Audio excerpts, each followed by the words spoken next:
Hai, Assalamualaikum warahmatullahi wabarakatuh. Bertemu lagi di channel YouTube sederhana saya ini. Jadi untuk kesempatan kali ini, mari kita membahas tentang soal UP PPG untuk PGSD tahun 2021 dan ini merupakan bagian ketujuh. Nah, seperti video sebelumnya, tentu di video kali ini ada beberapa catatan yang perlu teman-teman perhatikan. Catatan yang pertama di sini soalnya adalah terdiri dari 10 soal. Kemudian ada materinya, yaitu materinya yang pertama di sini terkait dia dengan penilaian dan analisis hasil belajar dengan menerapkan penilaian otentik. Berikutnya materinya adalah mengukur kemampuan berpikir tingkat tinggi pada siswa. Untuk pertanyaan atau di video kali ini yang dominan adalah materinya yaitu penilaian dan analisis hasil belajar dengan menerapkan penilaian otentik. Berikutnya di sini catatannya adalah tentu jangan lupa kita untuk berdiskusi apabila teman-teman menemukan ada jawaban atau pembahasan yang salah. Dan tidak lupa mari kita saling bersapa di akun Instagram. Oke, jangan lupa di-follow ya Instagramnya. Oke, kita lanjut ke soal yang pertama. Untuk materinya adalah penilaian dan analisis, di mana pertanyaannya adalah asesmen hasil belajar peserta didik harus memperhatikan prinsip-prinsip sebagai berikut, kecuali yang A ini sahih atau valid, yang B adalah objektif, kemudian yang C adalah adil, kemudian yang D adalah kooperatif, sedangkan yang E adalah terpadu. Nah, kira-kira untuk soal nomor 1 ini jawabannya yang tepat yang mana? Oke, jadi untuk soal nomor 1 ini jawaban yang tepat adalah yang D, yaitu kooperatif. Nah, untuk pembahasan singkatnya di sini perlu teman-teman ketahui bahwa ada 10 prinsip penilaian. Yang pertama ada valid atau sah, kemudian ada objektif, kemudian ada transparan atau terbuka. Berikutnya adalah adil, kemudian terpadu, menyeluruh dan berkesinambungan, ada yang bermakna, kemudian ada yang sistematis, kemudian akuntabel dan beracuan kriteria. Nah, di sini kan ada optionnya. Jadi di sini ada sedikit pembahasan dari optionnya secara singkat ya. Oke, jadi yang pertama itu terkait dia dengan valid atau sahih. Di sini pengertiannya adalah penilaian saya belajar oleh pendidik harus mengukur pencapaian kompetensi yang ditetapkan dalam standar inti baik melalui SKKD, kemudian standar kompetensi lulusan. Jadi penilaian valid itu berarti menilai apa yang seharusnya dinilai dengan menggunakan alat yang sesuai untuk mengukur kompetensi. Berikutnya di sini terkait dia dengan objektif, di mana objektif itu penilaian hasil belajar peserta didik hendaknya tidak dipengaruhi oleh subjektivitas penilai, perbedaan latar belakang agama, kemudian sosial ekonomi, budaya, bahasa, gender, dan hubungan emosional. Kemudian di sini terkait dia dengan adil juga. Jadi adil itu penilaian hasil belajar tidak menguntungkan atau merugikan peserta didik karena berkebutuhan khusus serta perbedaan latar belakang agama, suku, budaya, adat istiadat, status sosial ekonomi dan gender. Sedangkan di sini untuk yang keempat atau terpadunya yaitu penilaian hasil belajar oleh pendidik merupakan salah satu komponen yang tak terpisahkan dari kegiatan pembelajaran. Oke, kita lanjut ke soal nomor 2. Untuk soal nomor 2, pertanyaannya adalah di bawah ini beberapa hal yang perlu diperhatikan dalam melakukan asesmen hasil belajar peserta didik, kecuali yang A ditunjukkan untuk mengukur pencapaian kompetensi, yang B menggunakan acuan kriteria berdasarkan pencapaian kompetensi, sedangkan yang C di sini adalah tindak lanjut dengan program remedial dan pengayaan, yang D adalah dilakukan pengulangan jika ternyata hasilnya banyak yang jelek, yang E di sini dilakukan sesuai dengan kegiatan pembelajaran. Nah, kira-kira nih untuk soal nomor 2 ini jawabannya yang mana? Oke, jadi untuk soal nomor 2 ini jawaban yang tepat adalah yang D, yaitu dilakukan pengulangan jika ternyata hasilnya banyak yang jelek. Nah, sebenarnya untuk sama nomor 2 ini, yang C dan D ini hampir sama, tapi kan di dalam bahasa asesmen tidak mungkin kita melakukan, maksudnya tidak mungkin kita menggunakan kalimat yang jika ternyata hasilnya banyak yang jelek. Jadi ini lebih tepatnya kita melakukan remedial dan pengayaan. Oke, di sini ada urean. Jadi hal yang perlu kita perhatikan ketika kita melakukan asesmen untuk hasil belajar peserta didik di sini adalah yang pertama adalah penilaian diarahkan untuk mengukur pencapaian kompetensi atau tujuan pembelajaran. Berikutnya yang kedua adalah penilaian menggunakan acuan kriteria, yaitu berdasarkan apa yang bisa dilakukan peserta didik setelah mengikuti proses pembelajaran dan bukan untuk menentukan posisi seseorang terhadap kelompoknya. Berikutnya di sini yang ketiga adalah sistem yang direncanakan adalah sistem penilaian yang berkelanjutan. Berkelanjutan dalam arti semua indikator ditagih, kemudian hasilnya dianalisis untuk menentukan kompetensi dasar yang telah dimiliki dan yang belum, serta untuk mengetahui kesulitan siswa. Di sini untuk keempat tentunya adalah hasil penilaian ya dianalisis untuk menentukan tindak lanjut. Tindak lanjut berupa perbaikan proses pembelajaran berikutnya, program remedi bagi peserta didik yang pencapaian kompetensinya di bawah kriteria ketuntasan, dan program pengayaan bagi peserta didik yang telah memenuhi kriteria ketuntasan.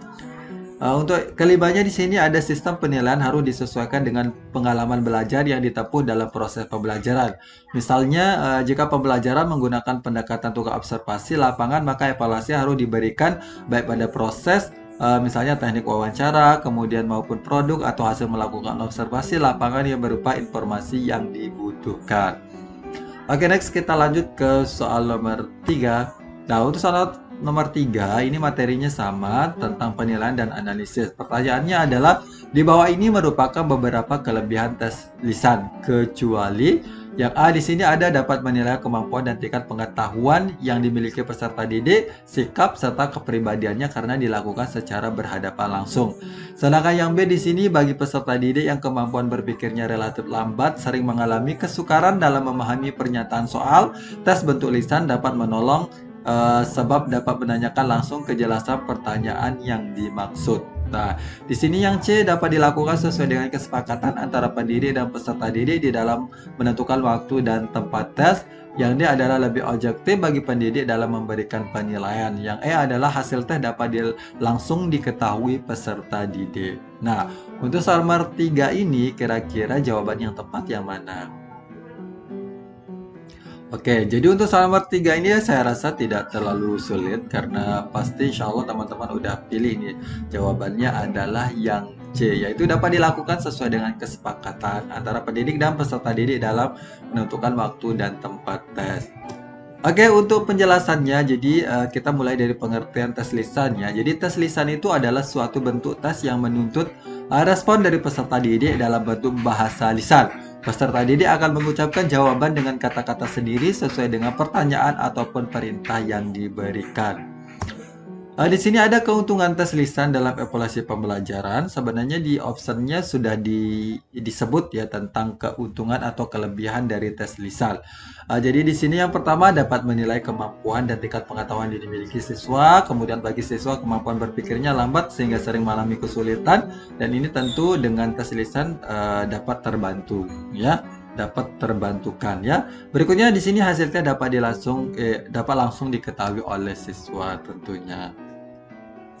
Oke, next kita ke pertanyaan yang keempat. Nah, untuk pertanyaan yang keempat masih juga materinya tentang penilaian dan analisis.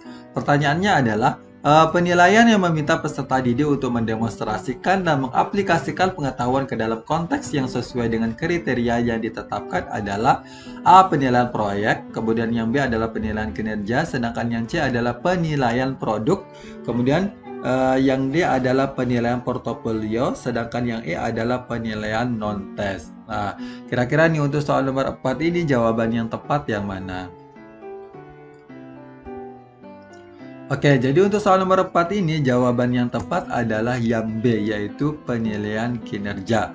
Nah, sekarang kita mari kita lihat beberapa pembahasan singkatnya. Kita mulai dari penilaian proyek. Nah, penilaian proyek adalah penilaian dilakukan terhadap suatu tugas yang harus diselesaikan dalam periode atau jangka waktu tertentu. Sedangkan di sini untuk penilaian kinerja ini digunakan untuk menguji skill dan kompetensi pada demonstrasi tertentu yang mengaplikasikan skill dan pengetahuan. Berikutnya tentang penilaian produk adalah penilaian terhadap keterampilan dalam membuat suatu produk. Kemudian penilaian ini dimaksudkan sebagai kegiatan menghimpun fakta-fakta berdasarkan produk hasil karya siswa. Di sini ada juga penilaian tentang portofolio. Untuk penilaian portofolio adalah kegiatan menilai karya-karya siswa secara individu pada satu periode untuk suatu mata pelajaran. Akhir suatu periode hasil karya tersebut dikumpulkan dan dinilai oleh guru dan peserta didik. Berikutnya di sini ada tentang penilaian non-tes atau non-tes adalah cara penilaian hasil belajar peserta didik yang dilakukan tanpa menguji peserta didik tetapi dengan melakukan pengamatan secara sistematis. Oke, kita lanjut ke soal nomor 5. Nah, untuk soal nomor 5 ini materinya juga sama. Kemudian pertanyaannya adalah aspek yang dinilai diantaranya meliputi. Yang pertama di sini ada tahap persiapan, kemudian pemilihan dan cara penggunaan alat. Yang kedua adalah tahap proses atau produksi, prosedur kerja, dan yang ketiga adalah tahap akhir atau hasil, kualitas serta estetika hasil karya. Nah, langkah-langkah tersebut adalah penilaian dengan menggunakan teknik penilaian. A. Kinerja, yang B adalah produk, sedangkan yang C adalah penugasan, yang D adalah lisan, yang E adalah wawancara. Oke, untuk soal nomor 5 ini kira-kira jawabannya tepat yang mana? Oke, jadi untuk soal nomor 5 ini yang tepat tentu adalah yang B, yaitu produk. Nah, jadi ketika kita melihat langkah-langkah atau tahap-tahapnya ini memang penilaiannya itu identik dia dengan menghasilkan sebuah produk. Oke, jadi untuk penjelasannya sebenarnya sama dengan soal nomor 4, tidak masalah ya saya bacakan ulang. Jadi, asesmen kinerja digunakan untuk menguji skill dan kompetensi pada demonstrasi tertentu yang mengaplikasikan skill dan pengetahuan. Kemudian di sini adalah penilaian produk adalah penilaian terhadap keterampilan dalam membuat suatu produk. Penilaian ini dimaksud sebagai kegiatan menghimpun fakta-fakta berdasarkan produk hasil karya siswa. Berikutnya di sini ada penugasan, yaitu pemberian tugas kepada siswa untuk mengukur atau memfasilitasi siswa memperoleh atau meningkatkan pengetahuan. Berikutnya di sini ada penilaian lisan, sering digunakan oleh pendidik di kelas untuk menilai peserta didik dengan cara memberikan beberapa pertanyaan secara lisan. Dan lisan ini juga terkait dia dengan agak mirip-mirip dia dengan wawancara juga ya. Jadi di sini tanpa penjelasan wawancara juga teman-teman juga udah paham nih wawancara itu seperti apa. Oke, kita lanjut ke soal nomor 6. Nah, jadi untuk soal nomor 6 ini materinya juga sama tentang penilaian dan analisis. Oke, bercerita, kemudian berdeklamasi, kemudian membaca nyaring, kemudian berpidato, kemudian bermain peran adalah contoh kegiatan yang menuntut guru untuk melakukan penilaian. A. Proyek, yang B adalah kinerja, yang C adalah produk, sedangkan yang D adalah asesmen. Nah, oke, jadi untuk soal nomor 6 ini jawaban yang tepat yang mana? Oke, jadi untuk soal nomor 6 ini saya rasa juga teman-teman udah tahu dan ini insya Allah gampang ya. Jadi tinggal kita pilih aja nih. Jadi soal nomor 6 ini jawabannya tepat tentu adalah ini kinerja. Jadi penilaiannya adalah kinerja. Nah, di sini untuk penilaian proyek adalah penilaian yang dilakukan terhadap suatu tugas yang harus diselesaikan dalam periode atau jangka waktu tertentu. Sebenarnya ini sama saja dengan yang soal 4 dan nomor 5. Kemudian di sini asesmen kinerja digunakan untuk menguji skill dan kompetensi pada demonstrasi tertentu yang mengaplikasikan skill dan pengetahuan. Kemudian penilaian produk adalah penilaian terhadap keterampilan dalam membuat suatu produk. Penilaian ini dimaksudkan sebagai kegiatan menghimpun fakta-fakta berdasarkan produk hasil karya siswa. Oke, kita lanjut ke soal nomor 7 karena yang tadi itu kan opsinya asesmen itu kan sama maksudnya dengan penilaian. Oke, sekarang kita ke soal nomor 7.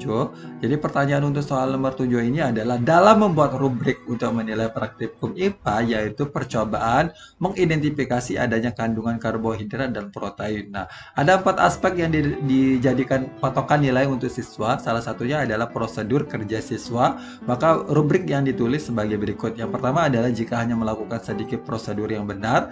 Yang kedua adalah jika kadang siswa banyak bekerja sama, kadang tidak bekerja sama. Yang ketiga adalah jika tidak melakukannya sesuai dengan prosedur. Kemudian yang keempat adalah jika selalu melakukan percobaan sesuai dengan prosedur kerja yang benar. Nah, jadi pertanyaannya adalah urutan skor dimulai dari yang terendah ke yang paling tinggi. Jadi yang terendah dan ke yang tinggi. Oke, yang A ini 1, 2, dan 3, 4. Kemudian yang B 3, 1, 2, 4. Yang C 3, 2, 1, 4. Yang D adalah 2, 3, 1, 4. Nah, untuk soal nomor 7 ini kira-kira jawaban yang tepat yang mana? Oke, jadi untuk soal nomor 7 ini tentu yang tepat adalah yang C, yaitu 3, 2, 1, dan 4. Nah, kita mulai di sini ada beberapa hal yang perlu kita perhatikan. Jadi untuk soal nomor 7 ini lebih arahnya ke penilaian sikap ya. Jadi penilaian sikap itu ada beberapa teknik yang bisa kita lakukan.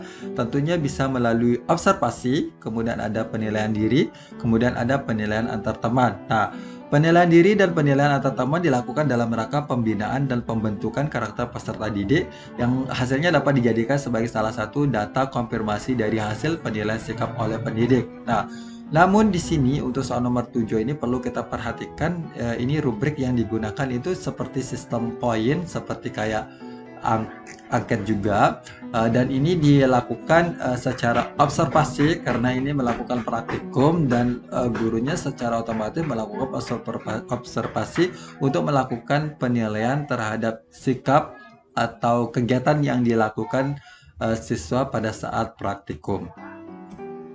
Oke, di sini tidak ada salahnya saya menguraikan tentang pengertian dari observasi. Jadi, observasi merupakan salah satu metode pengumpulan data dengan cara mengamati atau meninjau secara cermat dan langsung di lokasi penelitian untuk mengetahui kondisi yang terjadi atau membuktikan kebenaran dari sebuah desain penelitian yang sedang dilakukan.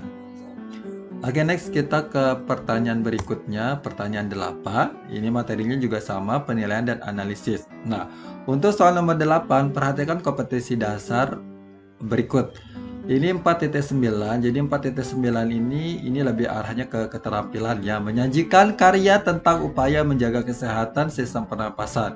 Indikator, kemudian jenis penilaian dan instrumen penilaian yang paling sesuai dengan KD tersebut adalah yang opsi A, indikatornya membuat poster bahaya rokok, kemudian jenis penilaiannya adalah penilaian produk, sedangkan yang instrumennya di sini adalah rubrik. Sedangkan yang B di sini adalah menyajikan pengetahuan bahaya rokok, ini penilaian pengetahuan dan tes. Yang C adalah melakukan percobaan bahaya rokok, kemudian penilaian praktik, kemudian ada rubrik.